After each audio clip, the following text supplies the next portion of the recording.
Nung October 11, nakapag-parking ng motor niya, isarado yung gate namin. Nasa harapan talaga ng bahay namin siya binaril. Tapos nakita namin yung dalawang tao. Sino yung dalawang tao? Si Jumari Katubay at saka si Giovanni Katubay. Nalaman nila na mag-file ako ng kaso, yung Giovanni Katubay, pinuntahan talaga kami sa bahay. Kami, nakulong si Jumari Katubay, pati ako isali nyo, damay kayong lahat, patay kayong lahat. Bakit mo dinanggrade ng homicide na based on investigation ng police, klarong murder yun? Bakit mo binaba sa homicide? Baka ikaw ay nabayaran. Homicide pa ba yan? May I speak, Your Honor? Murder versus planado. That is well planned, premeditated. Si Senator Bato, hindi abogado. Pero makipagdebate ako sa kanya. Pagdating sa kaso na yan, siya homicide, ako murder. Mong Chairman Ronald Bato de la Rosa, ang akong paabot sa inyo, ako si Mrs. Rosemary Elnar, inahan ni Anthony Rigid Elnar, nga gipatay, gipusil sa mga tao ni Arnie Tevez, si Jumari Katubay at saka si Giovanni Katubay noong October 11 to 2020. Yung anak ko kasi, asset yun until ng mga pulis. Sila ni Giovanni Katubay at saka si Jumari, magkalapit bahay lang sila doon sa bayan ng Santa Catalina. Yung bahay nila, malapit lang din sa bahay ng anak kong tinitirahan. So, nung isang bisis, dinala nila yung anak ko kasi sabi nila, ipaano daw nila ng trabaho. Dinala noon nila kay Arnie Tevez para ipasok nila ng trabaho. Yun nga, inoferan yung anak ko na maging close bodyguard niya ni Arnie Tevez. Kaso lang, tinanggihan ng anak ko. Ayaw niya pumasok doon. Kaya nung nalaman ng dalawang tauhan niya na tinanggihan ng busing nila, yun, inano nila yung anak ko. Kaya yung anak ko, nasa Santa na nakatira, umuwi ng Bayawan kasi yung sa amin Bayawan. Nung umuwi na ng Bayawan, sabi niya, Mama, ayaw ko na doon sa Santa kasi yung mga tauhan ni Arnie, bibiakan daw ako ng ulo. Ayun ang sabi ng anak ko. Kaya sabi ko, dito ka na lang tumira. Nung umuwi na yung anak ko, nag-ano kami ng bahay, markila kami ng bahay doon sa sitio Napitan, Barangay Maninihon. Nung October 11 ng gabi, umuwi yung anak ko, nakapag-parking ng motor niya, isarado yung gate namin, nasa harapan talaga ng bahay namin siya binaril. Tapos, nung nakatalikod yung anak ko na bubuksan niya ang gate, nung nalaman namin na dumating na yung anak, lalabasan na yung asawa niya para buksan yung gate, biglang pumutok 3 bisis.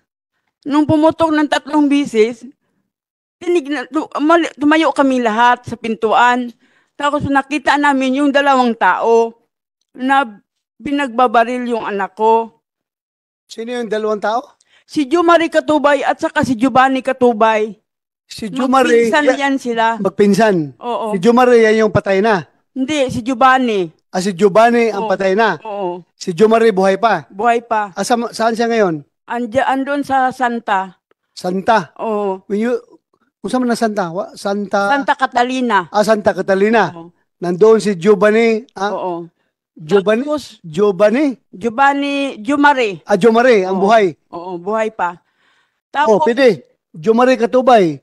Santa Catalina. Huwag niyo babayaan ito. Balik-balik ito mga pangalan na ito. Pagkatapos noon, Chairman, Sige. nung namatay na yung anak ko, paglibing namin, pag-uwi namin sa bahay, ang tatay naman ang namatay kasi inatake yung asawa ko. Inatake, hindi pinatay ha? Hindi inatake kasi sa sama ng loob niya. na bakit pinatay yung anak niya na wala namang kasalanan. Yun lang ang ano na bakit pinatay. Yun ang talagang pinaka masakit sa buhay ko na dalawa ang namatay ng ganun na lang. Condolence Miss Elar. Oo. Condolence po. Pagkatapos noon, nung nalaman nila na mag-file ako ng kaso, yung Giovanni Katubay, pinuntahan talaga kami sa bahay. Sinabihan kami na pag nakulong si Giovanni Katubay, pati ako isali nyo, damay kayong lahat, patay kayong lahat. Yun ang sabi niya sa amin. Kaya ako, nagtatago ako. Papalipat-lipat ako ng tirahan. Kung saan. Karon, dapat hindi ikaw na magtago-tago. Sila na ang magtatago ngayon. Kasi habulin ng mga pulis yan. Dapat ikaw, di ka na matakot. Sila dapat ang magtatago ngayon kasi sila ang gumawa ng krimen. Opo. Sige. Yun lang po. Yes, Attorney Eusebio Catalan, Kelly Catalan. Go ahead. Thank you, Your Honor, Mr. Chair. I would like to comment on I will not really comment, give an update because the case of Ma'am Ilnar is pending in court, Your Honor. We have, nakapile ang kaso. yes, Your Honor, against May warrant na, wala pa? the case filed, Your Honor, is homicide. That is available. He was under provisional liberty because he was able to post bail. Bakit naman homicide ang pinail? Bakit hindi murder? I was not the one who conducted the investigation, Your Honor, but Sino nag-investigation? Grabe naman yung homicide. Inabangan doon sa bahay niya, pag open ang gate, binaril, tapos homicide lang. That's plain and simple murder. I cannot answer to that. Ikaw man mag-prosecute ng kaso. No, Your Honor, I'm not the one who prosecute this case, Your Honor. I just wanted to speak in behalf of our office that that case was filed in court against Jumari Katubay, and Jumari Katubay at present is under bail, Your Honor. So under bail. So naka-bail pala. Yun nga. Yes. Yun nga ang ano ko, Your Honor, na bakit murder yung kasalanan niya naging homicide? Kasi yung talaga, ang tama ng bala sa katawan niya, 8. Tama. Sino nag-file ito? Kayo ba? Wiska? Your Honor, I have no idea, Your Honor. Sino may idea dyan? Sino nag-imbestiga nito? Bakit homicide lang ang kaso na pinail? Investigator. Dali. Sige. Naswear ka naman, di ba? Dati ka pa naswear, di ba? Sige. You have the floor. Why homicide? Murder po yung ipinail na kaso. Murder po yung na-file namin na kaso. Pero legal matters na yun, Your Honor, kasi nandoon yun sa prosecutor, hindi na namin alam yun. Oh, prosecutor, kayo daw ang nag-downgrade ng homicide, from murder to homicide. Yes, Your Honor, I apologize that I could not give a specific answer to that, Your Honor, because I was not the one who conducted the investigation. I just want to... Sino ka? Sinong fiscal yun? Sinong fiscal? Sinong fiscal may hawak? Hindi ako sigurado, Your Honor, kaya hindi ko makuan kung wala kasi sa akin yung document, Your Honor. Baka sinabi ko dito. Pero for the record, ang pinail mo is murder. Yes, Your Honor. Sigurado ka, ha? Yes, Your Honor. Murder. Yes, Your Honor. Then, pagdating sa piskalya, dinowngrade ng Homicide. homicide. So, si piskal naman nandito ngayon, wala siyang idea. Yung pinalitan mo, sino yung pinalitan mo? Di ba meron kang pinalitan? Yung nag-inhibit, sino yung nag-inhibit? That is another case, Your Honor. Another case yun. That is not his case, her case, Your Honor. In this case, Your Honor, I was not the one who conducted the investigation. I was not the one who prosecute, Your Honor. But I know this case because this is pending before the court, Your Honor. So, ganito Piskal, andito ka naman lang. You represent the prosecution service doon sa probinsya ng Negros Oriental. Hanapin mo yung piskal na nag-file ng kaso na ito, nag-prosecute ng kaso na ito, at pakisabi mo na nagtatanong si Senator Bato de la Rosa, bakit daw dinowngrade mo yung kasong pinail ng police ng murder, bakit mo dinowngrade ng homicide na based on investigation ng police, klarong murder yon. Bakit mo binaba sa homicide? Nagtatanong ngayon ang taong bayan, baka ikaw ay nabayaran ng mga busing ng suspect na yan. You cannot deny the fact na magdududa ang tao. Bakit dinowngrade? Sabihin mo, I am not privy to your investigation.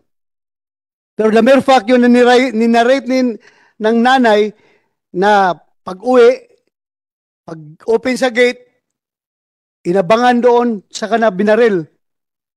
Homicide pa ba yan? May I speak, Your Honor? There, this is planado. That is well planned, premeditated. Alam mo, sabihin mo yung piskal mo, si Senator Bato, hindi abogado. Pero, makipagdebate ako sa kanya. Pagdating sa kaso na yan, siya homicide, ako murder. Sige, magdebate kami. Sabihan mo yung piskal na yan. May I say something, Your Honor? Yes, go ahead. We could furnish to this honorable committee the copy of the resolution with the permission of our office, Your Honor, the DOJ. There, if they will permit us, we can copy the resolution because it is in that resolution that the circumstances of the investigation is explained, Your Honor. Thank you. Sige. Basta, dapat wala kayong takot doon, ha? Gawin yung trabaho niyo para kawawa itong mga tao na mga ordinaryong tao na nabubuhay sa takot. Kung wala silang mapuntahan na gobyerno, ano saan na pupunta? Punta sa NPA? Sa NPA mo sila papuntahin para doon magreklamo. We are losing the war sa insurgency kapag gano'n na mangyayari. Kasi wala silang makuhang hustisya sa gobyerno natin. Please, Attorney, Piskal. Yes, Your Honor, I could speak for my office, Your Honor. We are not receiving anything. Nobody is paying us. We are not afraid. We decided cases based on evidence, Your Honor. Thank you. Salamat for that assurance. Yes, Ms. Silner. Your Honor, kaya nga ako pumunta dito sa Senate para ipaalam ko talaga sa inyo na 2 taon, mahigit ng 2 taon, mag-3 taon na ngayon, hindi pa rin nabigyan ng hustisya. Sige, ganito please, magtiwala ka lang ngayon sa gobyerno. Gagawin ng PNP lahat yan at ng piskal para ma-prosecute, maimbestigahan ng PNP, ma-prosecute ng piskal yung katubay na yan. Napakasiga ng mga magpinsan yan, dami ng binaril, dami ng pinatay. Kung makita ko yan, gilang. Pulis nang bahala sa kanya. Ayusin yung trabaho ninyo para ikaw rin, investigador, hindi ka nagtanong sa piskal. Bakit piskal? Bakit mong dinowngrade ng murder, ng homicide yan from murder? Hindi ka nagtatanong. Hindi ko nagtatanong basta kay yung sa investigation. Yun kasi ganito i-correct ninyo yung impression ninyo.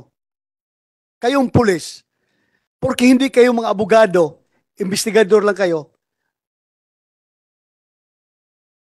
isipin ninyo na itong mga piskal, siguro mga abogado sila. Alam nila lahat ng legal, alam nila lahat ng batas. Pero the art of investigation, halo yan sila ninyo. Kayo mas magaling mag-imbestiga because you are trained in the criminal investigation. Kaya, porque abogado yung piskal, tatahimik na lang kayo kaagad na ginaganon yung kaso ninyo, tapos sasabihin, ang pulis kasi, ganito lang pagka-imbestiga ng kaso, huwag kayong pumayag. Remember, there are 5 pillars of the criminal justice system. Police, prosecution, courts, correction, and community. Pabalik-balik itong lecture ko nito sa inyo. At itong 5 na ito, equal pillar yan. Walang superior over the other. Kahit sabihin mo ang korte, sila mga judge, hindi sila superior dahil wala silang didesisyonan na kaso kung walang piskal na nagpo-prosecute. Di ba? Ang piskal naman, walang mapoprosecute na kaso kapag walang pulis na nag-imbestiga ng kaso. So, huwag niyo isipin na inferior kayo sa piskal. You demand accountability sa piskal na naghawak ng kaso nyo. Piskal, pareho lang tayo dito. We are equal pillars of the criminal justice system. Huwag niyong babuyin yung kaso namin. You demand. Huwag kayong patahimik-tahimik lang porque mga abogado yung piskal, tatahimik na lang kayo. For all you know, mas magaling ka mag-imbestiga. Ilang taong ka na investigador? 5 years o 6 years, Your Honor? O yung 5 years mo na investigador, hindi yan matatawaran. Marami kang dinaanan yan. Ito sila mga abogado. They can prosecute the case. Pero pagdating sa investigation, huwag kayong papatalo. Klaro no, inabangan sa bahay, inabangan, pagbaba, pag-open ng gate, binaril, hindi pa ba naplanado? Is it not planned? Is it not premeditated? Is it not use of superior power? Baril, dalawa sila nagbaril tapos walang baril yung tao. Binaril pa ng patalikod pag open sa gate. Treachery. So, sabihan mo nga yung piskal, makipagdebate ako sa kanya. Hindi ako abogado, siya abogado. Debate kami. Homicide siya, ako murder. Ha? Huwag kayong matakot sa mga piskal na yan. You should demand accountability. Sabihin mo, pareho lang tayo piskal. Pulis kami nag-imbestiga, kayo, piskal lang nag-prosecute. Equal pillar lang tayo ng criminal justice system. Huwag niyo sabihin na ini-small nyo kami porque hindi kami abogado. Intindihan mo? Yes, sir.